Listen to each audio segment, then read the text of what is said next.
విన్నారో లేదు, ఆయిషా అనేటువంటి ఒక అమ్మాయి, మరి కోవిడ్ కంటే ముందో కోవిడ్ తర్వాత నాకు అంత ఐడియా లేదు, కానీ అత్తమామలు అధికంగా కట్నం కోసం వేధించిన కారణంగా ఆత్మహత్య చేసుకుంది అమ్మాయి.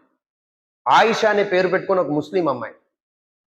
అప్పుడు చాలా చాలా పెద్ద చర్చ జరిగింది.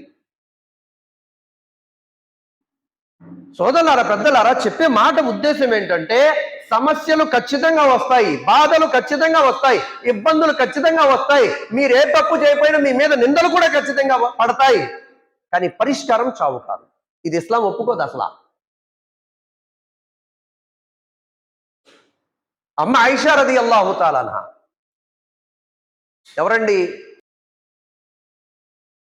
అమ్మ ఆయిషా రదియల్లాహు తఆలా అన్హా గారిని అల్లా యొక్క ఆజ్ఞ నిమిత్తం వివాహం చేసుకున్నారు దైవప్రవక్త సల్లల్లాహు అలైహి వసల్లం.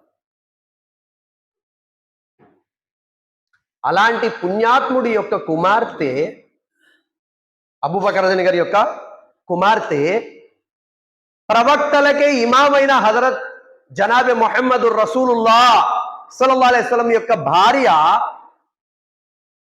ఆమె మీద పడిన నింద మామూలు నింద కాదండి.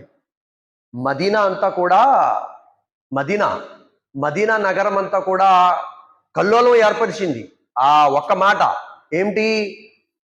నౌజ్ బిల్లా, అమ్మ ఆయిషా రదియల్లాహు అన్హా తప్పు పని చేశారు, వ్యభిచారం చేశారు అని చెప్పి అబ్దుల్లా బిన్ ఉబయ్ అనేటువంటి ఒక మునాఫిక్, కపట విశ్వాసి, కపట ముస్లిం ఏం చేస్తాడంటే మదీనా నగరం అంతా కూడా ప్రచారం చేస్తాడు. మాట వినటానికి మనకి చాలా ఈజీగా ఉంది, కానీ ఎవరింట్లో అయినా అలాంటి సంఘటన గనక ఎదురైతే వాళ్ళ ఇంట్లో ఏం గడుస్తుందో ఆ ఇంటి వాళ్ళకి తప్ప ఎవ్వరికీ అర్థం కాదు ఆ బాధ.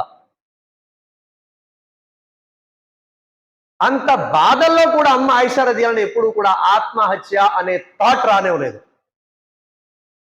సూసైడ్,